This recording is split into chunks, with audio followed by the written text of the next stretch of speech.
Humans are unisexual and viviparous.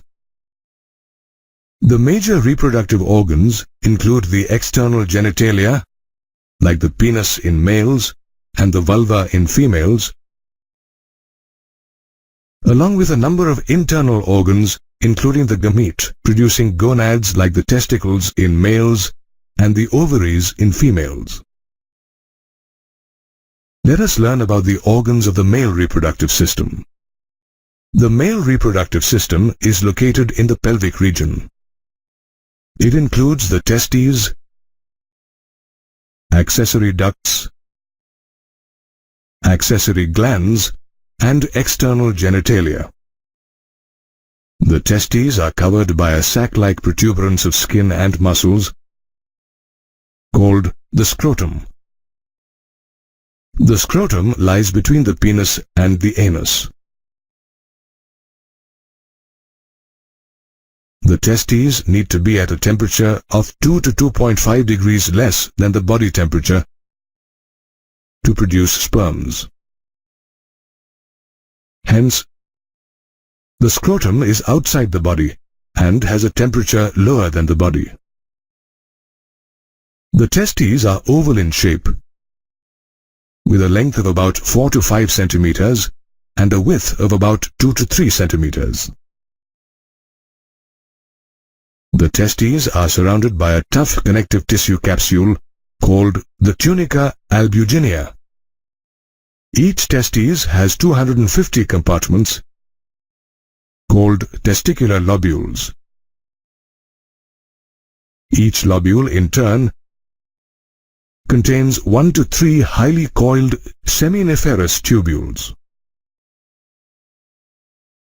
The lining of each seminiferous tubule is called the germinal epithelium and contains the male germ cells known as the spermatogonia and Sertoli cells. The male germ cells undergo meiotic division to form mature sperm cells. This process is called spermatogenesis. The Sertoli cells provide nutrition to the germ cells. The regions outside the seminiferous tubules contain blood capillaries and nerve fibers, and small groups of large glandular cells are called interstitial cells or Leydig cells. Leydig cells synthesize and secrete testicular hormones called androgens. Reti testis, vasa efferentia, epididymis, and vas deferens are the male accessory ducts. The rete testis is a network of ductules formed by the seminiferous tubules. Vasa efferentia are ciliated ductules that arise from the rete testis. They collect sperms and transfer them to the epididymis. The epididymis is a long, narrow, highly coiled tubule present along the posterior surface of the testis. It is divided into 3 parts: anterior, caput epididymis; middle, corpus epididymis; and posterior, cauda epididymis. The epididymis stores the sperms temporarily and nourishes them.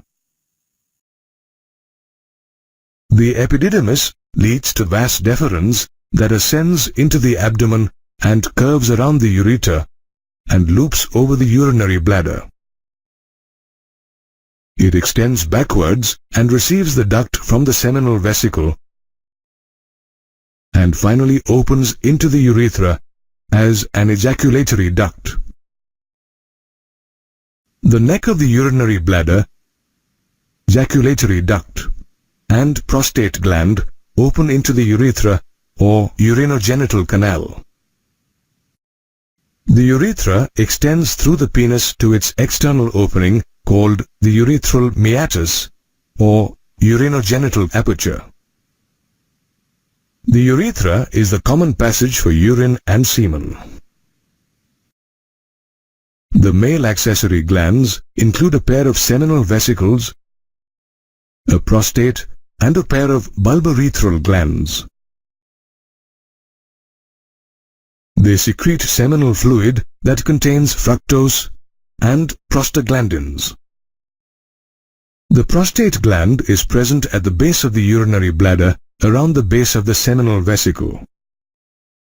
It opens into the urethra through many ducts. The prostatic fluid contains calcium, citrate, and phosphate ions.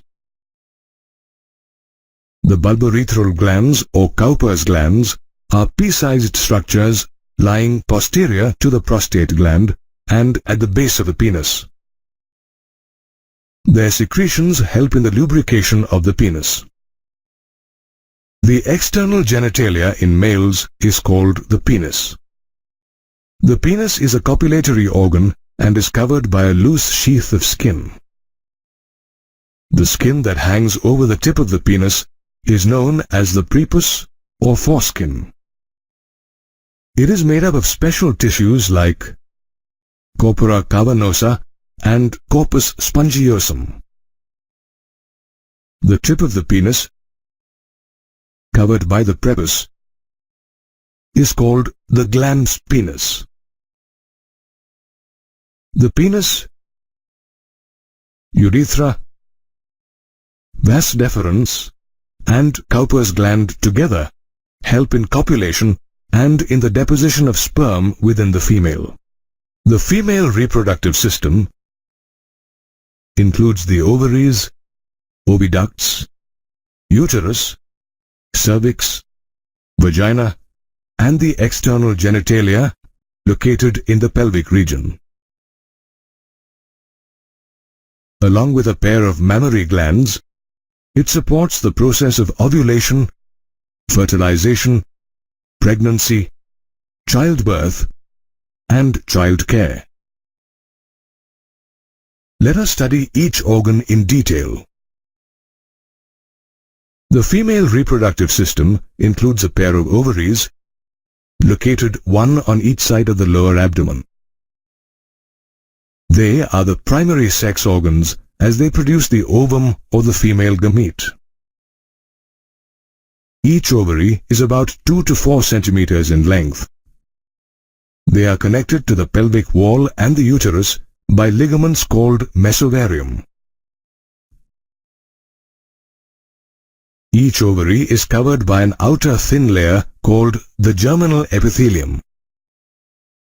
The germinal epithelium encloses the ovarian stroma, which is further divided into the outer cortex and the inner medulla. The cortex consists of many ovarian follicles in different stages of development.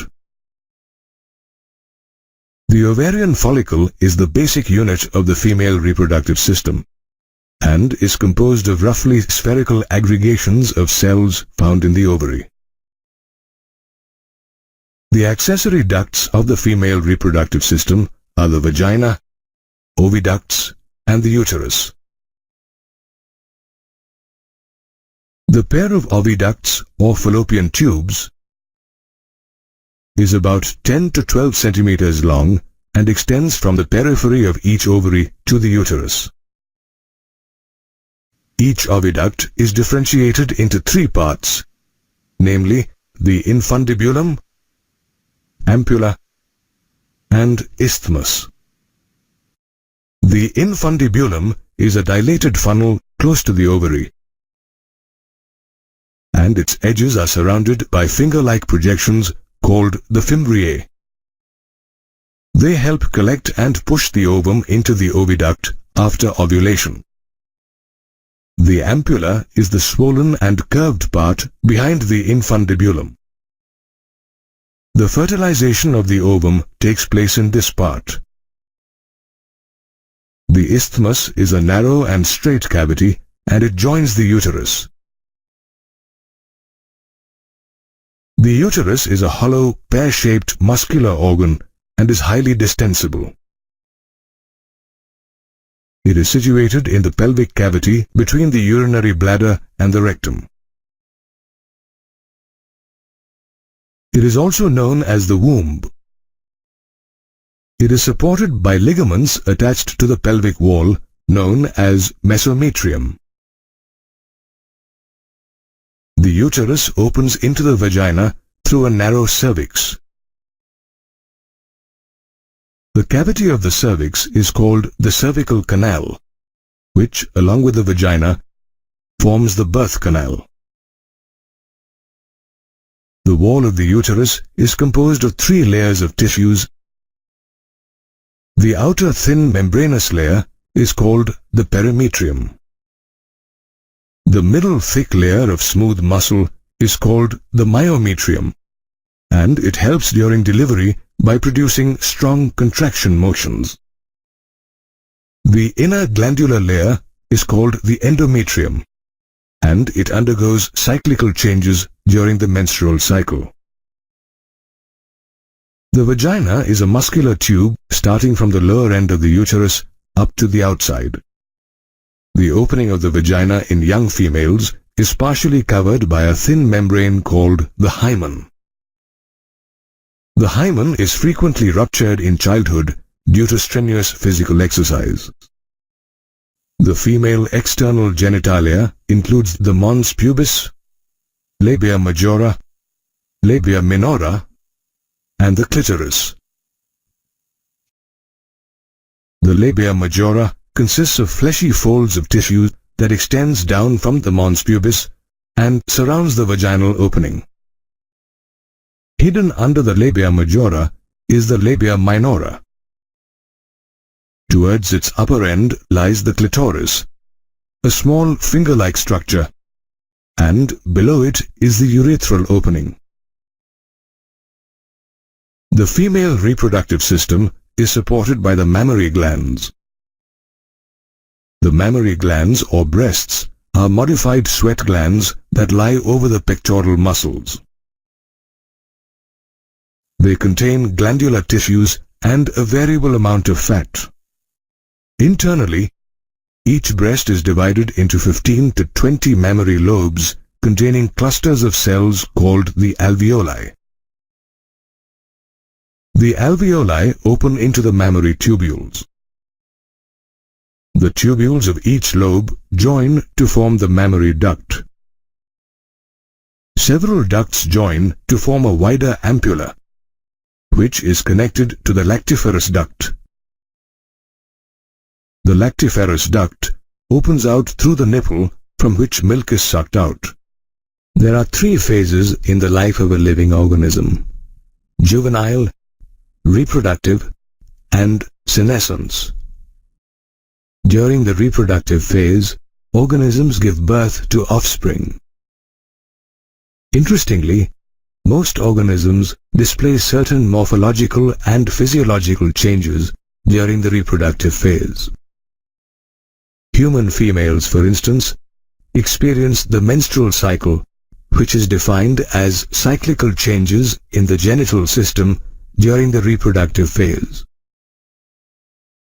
Incidentally, a woman experiences her first menstrual cycle, called the menarche, at the onset of puberty, usually between the ages of 9 and 12.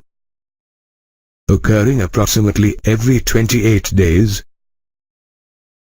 a single menstrual cycle consists of 4 phases: menstrual phase, follicular or proliferative phase, ovulatory phase, and lastly, the luteal or secretory phase.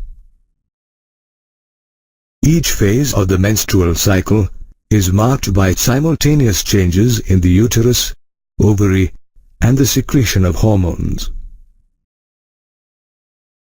For instance, during the menstrual phase, the endometrial lining of the uterus and its blood vessels break down and mix with blood, mucus, and other cell debris to form menses.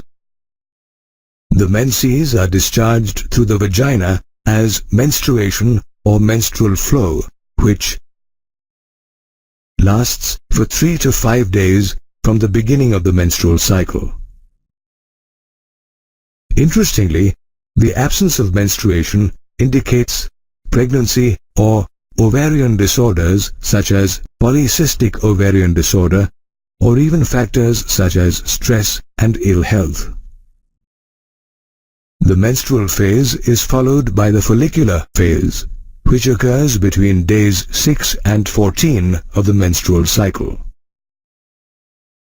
During this phase, the primary follicle in the ovary matures into a Graafian follicle.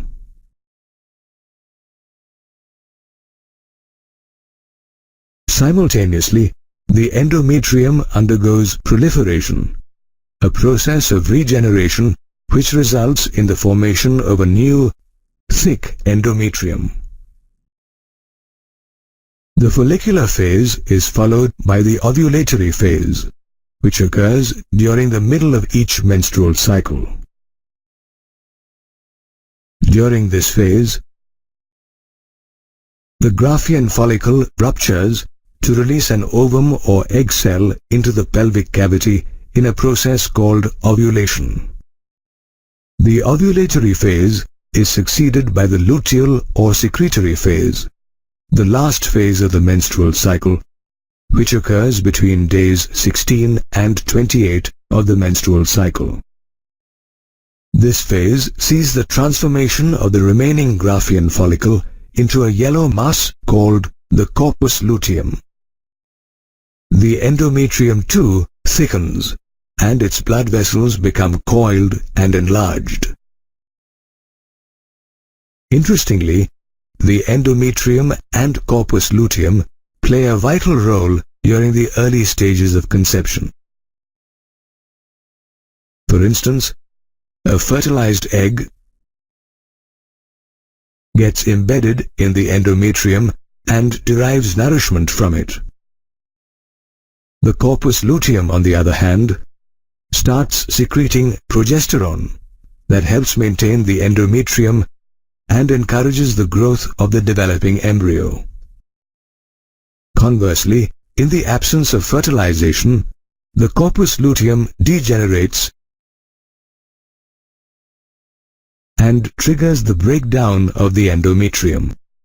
This marks the start of menstruation and the beginning of a new menstrual cycle. Did you know that the phases of the menstrual cycle are controlled by the interplay of different hormones secreted by the ovary and the pituitary gland? At the onset of menses, the anterior pituitary gland increases the secretion of the two gonadotropic hormones, luteinizing hormone or LH and follicle-stimulating hormone or FSH that simulate the development of primary follicles. However, the amount of estrogen and progesterone released by the ovary during this time is less, which causes the thinning of the endometrium. The release of LH and FSH keeps increasing, and during the follicular stage, these two hormones stimulate the maturation of the primary follicle into the Graafian follicle. Moreover, LH and FSH stimulate the maturing follicles to release estrogen, a hormone that helps in the proliferation of the endometrium. The increased levels of estrogen, in turn, cause the anterior pituitary gland to release a surge of LH and FSH, so much so that by the ovulation stage, the levels of FSH and LH in the blood are at their peak. This LH surge causes ovulation by rupturing the Graafian follicle and turning the follicle's remnants into the corpus luteum. The estrogen level in the body too reaches its peak, and we see a gradual thickening of the endometrium. However, once the corpus luteum begins secreting large amounts of progesterone, an FSH and LH inhibiting hormone, the levels of both these hormones drop, which in turn also lowers the levels of estrogen in the body. However, the endometrium continues to thicken because of an increase in the level of progesterone. Incidentally, the corpus luteum will keep secreting progesterone if a fertilized egg gets embedded in the endometrium. However, in the absence of a fertilized egg, the corpus luteum stops releasing progesterone and degenerates. A drop in the level of progesterone, in turn, triggers menstruation as well as the restart of the release of LH and FSH by the pituitary gland. Menstrual cycles normally stop once a woman reaches her 50s. This phase is called menopause. The menstrual cycle is an important process in a woman's body, and it consists of 4 phases which are controlled by hormones released by the ovary and the pituitary gland. Fertilization or fusion of gametes is the most vital event in the process of sexual reproduction, as it results in new life. In humans, while the male gamete or sperm is motile, the female gamete or ovum is non-motile. Therefore, for fertilization to occur, the two gametes must be brought together. This is achieved through insemination, where the penis releases semen filled with thousands of sperms into the vagina. Interestingly, while half of the total sperms released carry the X chromosome, the other half contain the Y chromosome. These sperms then rapidly move through the cervix, pass through the uterus, and finally reach the ampullary isthmic junction of the fallopian tube. In the meantime, the ovum, after completing the first meiotic division, gets released into the fallopian tube with the rupture of the Graafian follicle. Upon its release, the ovum begins to undergo the second meiotic division.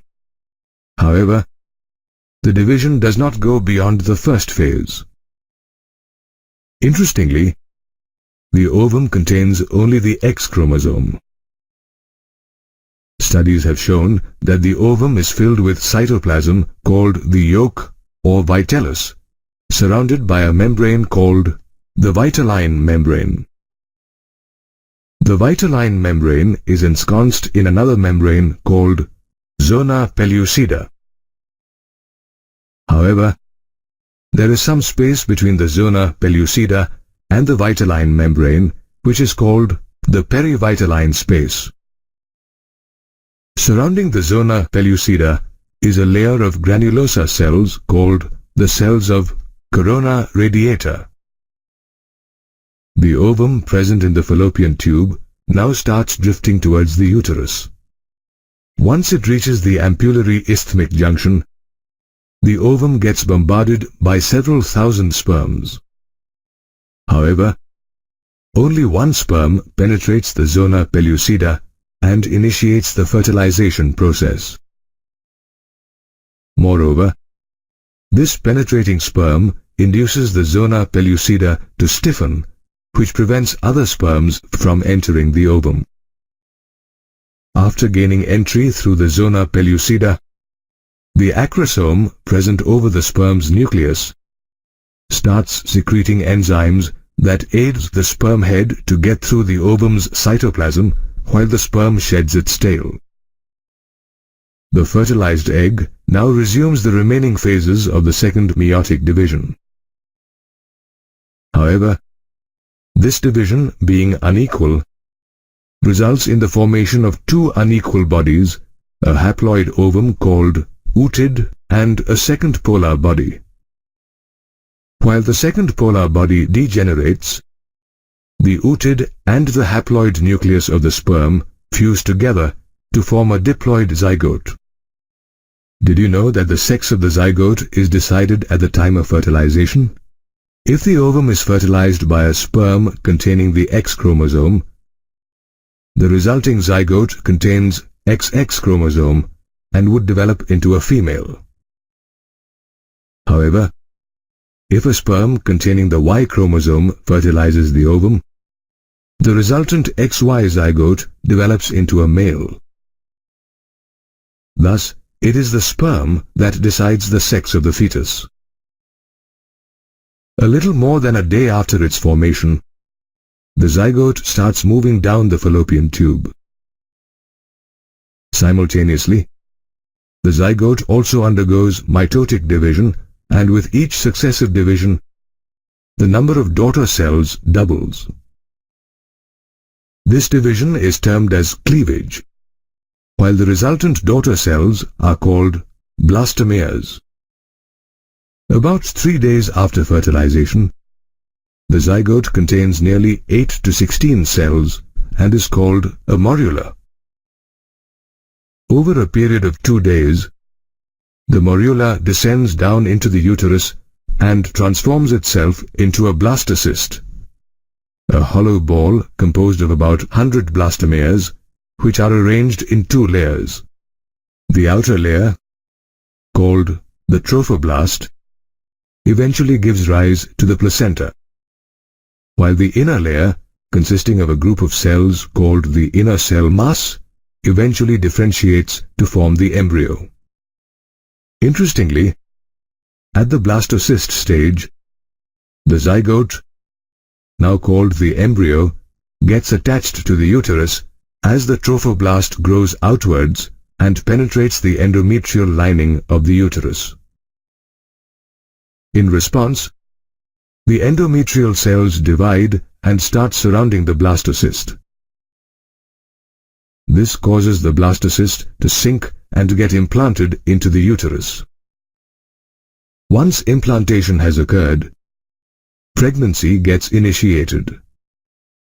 Moreover, after implantation, inner cell mass cells get differentiated and begin to form the embryo. Embryo formation is thus a complex process that begins with fertilization and ends with implantation of the embryo. The joys of holding a newborn baby know no bounds. The birth of a baby is an intricate and complex process that begins when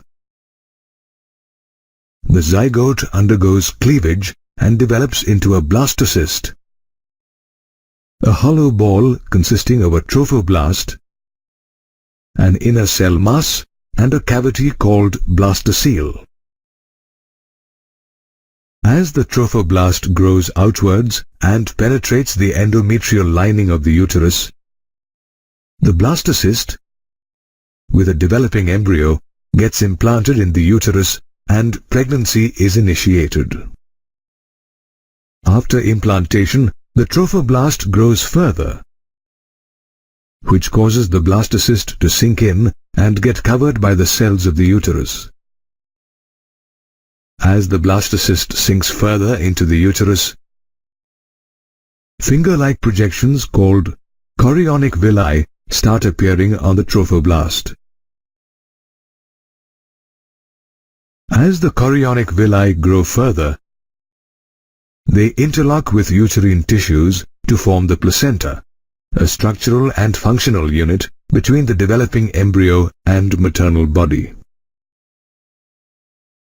Interestingly, when the placenta begins to form, the inner cell mass moves downwards and differentiates to form an embryonic disc consisting of 3 germ layers: the outer ectoderm, middle mesoderm, and inner endoderm. The term germ layer indicates that each of the layers gives rise to tissues. The ectoderm, for instance, gives rise to the nervous system and the skin, whereas the mesoderm develops into muscles and organs such as the heart and kidneys, while the endoderm gives rise to the entire digestive system. Did you know that apart from the 3 germ layers, the embryonic disc also contains certain cells called stem cells, which have the ability to give rise to all the tissues and organs present in the human body. As the embryonic disc grows, the cells of one side of the disc grow faster than those on the other side. This causes the disc to roll and form a cylindrical embryo.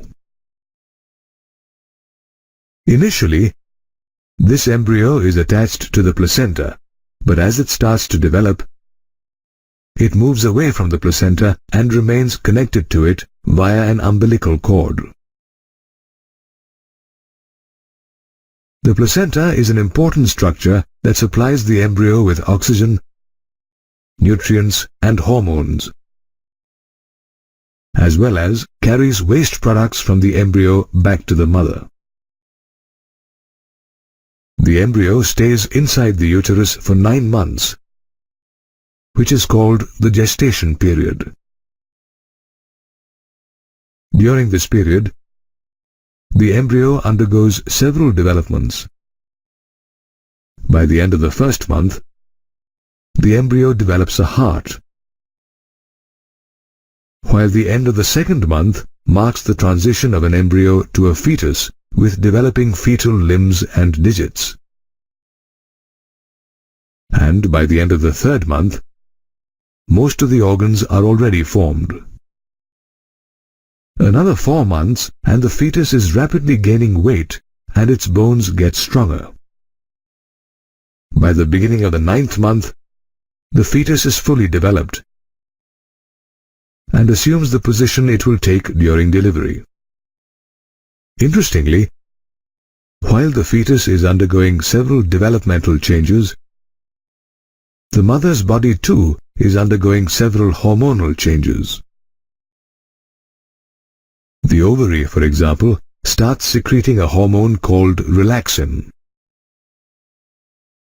Likewise, the placenta starts secreting hormones such as human chorionic gonadotropin, or HCG, and human placental lactogen, or HPL. Incidentally, HCG, HPL, and relaxin are secreted only when a woman is pregnant.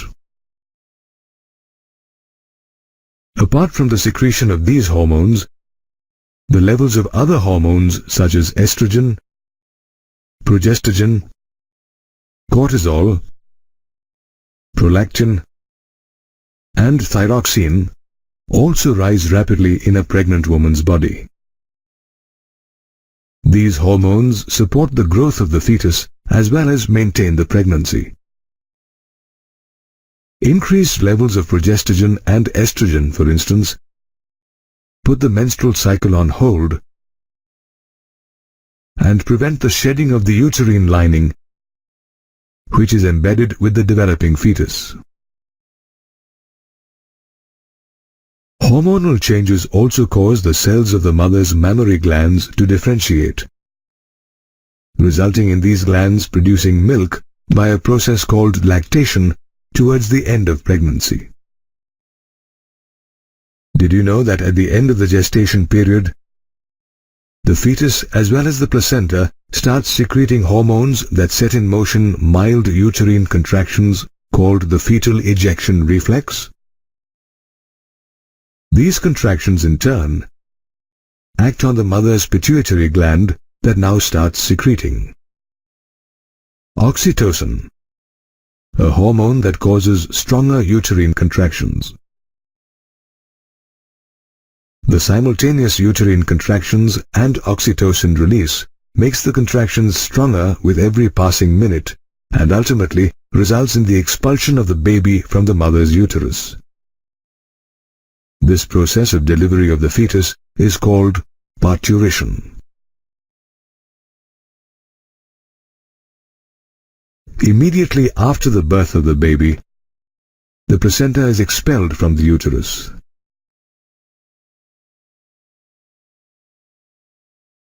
Soon after birth, the baby needs to be breastfed by the mother as early as possible. This is because immediately after parturition, the mammary glands start secreting colostrum, a form of milk that is rich in antibodies and improves the immune system of the baby. Every baby thus begins its journey as a zygote, which develops into a fetus over 9 months. Reproduction, an important process in human beings, involves the fusion of the male and female gametes called sperm and ovum. These gametes are formed by a process called gametogenesis.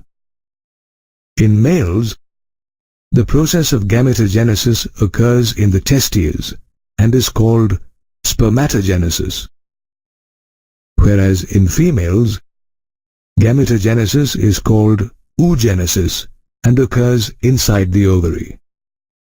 Interestingly, spermatogenesis and oogenesis begin at different ages. Spermatogenesis begins at puberty, usually between 12 and 13 years of age, and is divided into 2 stages: spermatocytogenesis and spermiogenesis. Spermatocytogenesis, the first stage, occurs in the seminiferous tubules, whose inner walls are lined with spermatogonia, the diploid male germ cells containing 46 chromosomes. Some of these spermatogonia divide mitotically to form 2 daughter cells. Of these 2 daughter cells, one remains the spermatogonium, while the other one becomes the primary spermatocyte. This primary spermatocyte divides meiotically to form 2 equal cells called secondary spermatocytes. Unlike primary spermatocytes, secondary spermatocytes are haploid cells containing 23 chromosomes each.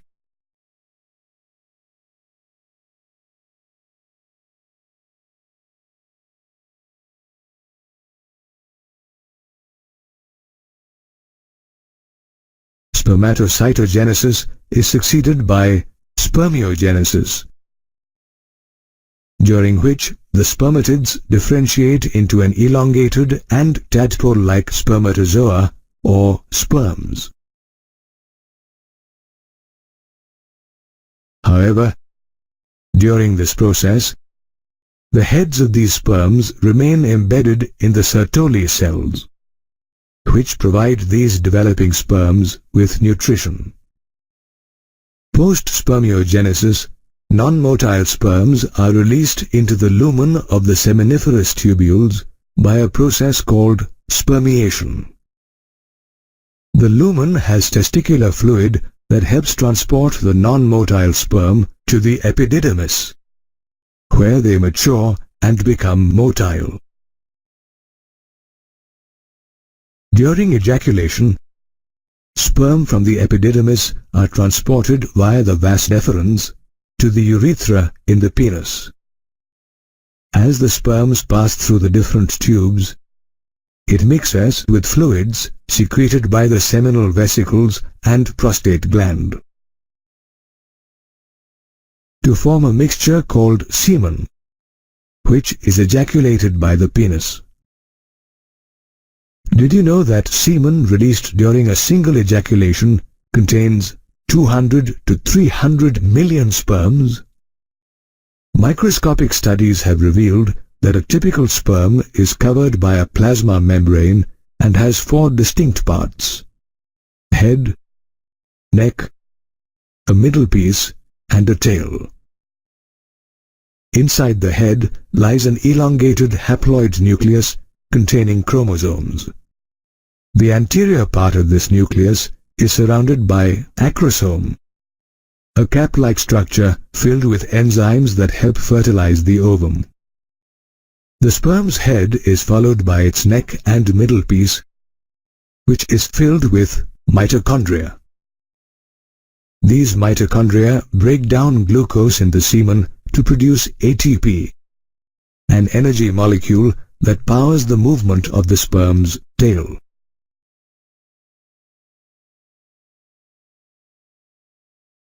The formation of sperm is triggered when the hypothalamus secretes high levels of gonadotropin-releasing hormone, or GnRH. This GnRH acts on the anterior pituitary gland and stimulates the secretion of the luteinizing hormone, or LH, and follicle-stimulating hormone, or FSH. LH, in turn, stimulates the Leydig cells to synthesize and secrete androgen, a hormone that triggers spermatogenesis. FSH, on the other hand, acts on the Sertoli cells to stimulate the secretion of substances that nurture sperm cells during spermatogenesis. While spermatogenesis occurs at puberty, oogenesis is triggered before a woman's birth. When the germinal epithelium cells in the ovary of the fetus divide mitotically to form gamete mother cells called oogonia. A few oogonia divide again to form two immature cells called primary oocytes. The primary oocyte then gets enveloped by a layer of squamous granulosa cells, and together they make up the primordial follicle. The oocyte further develops as the fetus develops, but the granulosa cells do not change till puberty. In fact, primary oocytes enter the prophase of meiotic division and remain suspended till puberty. Did you know that at birth, a female has approximately 7 lakh oocytes? Incidentally, no oocytes are formed after birth. But by puberty, most of the primary oocytes degenerate, leaving only about 4 lakh in the ovary. At puberty, the release of LH and FSH hormones stimulate some primary oocytes to resume meiotic division that had begun during the woman's fetal stage. Moreover, due to FSH, the squamous cells of the primordial follicle enlarge and become cuboidal. The dividing primary oocyte and the cuboidal granulosa cells now make up the primary follicle. The primary follicle is transformed into a secondary follicle when it enlarges and is surrounded by several layers of granulosa cells, which in turn are enveloped by a developing theca or capsule. Later, these granulosa cells secrete estrogen, which creates the antrum, a fluid-filled cavity among the granulosa cells. Moreover, the theca becomes evident and gets organized into 2 layers, theca interna and externa. This structure is now called the tertiary follicle. As the secondary follicle transforms itself into a tertiary follicle, the primary oocyte within the follicle completes meiotic division, which is unequal and yields a large haploid secondary oocyte and a tiny first polar body. The polar body is believed to degenerate, leaving the tertiary follicle with only the secondary oocyte or ovum. As the tertiary follicle develops into a mature follicle or Graafian follicle, the antrum grows and the secondary oocyte and surrounding granulosa cells are pushed towards one end of the follicle. The granulosa cells secrete a glycoprotein substance that forms a membrane, the zona pellucida, around the secondary oocyte. The secondary oocyte or ovum is released from the Graafian follicle when it ruptures due to a surge in LH in the body. This process, called ovulation, causes the oocyte or ovum to be placed in the oviduct, where it awaits fertilization by sperm. In this way, the ovum and sperm are formed through a long and intricate process called gametogenesis.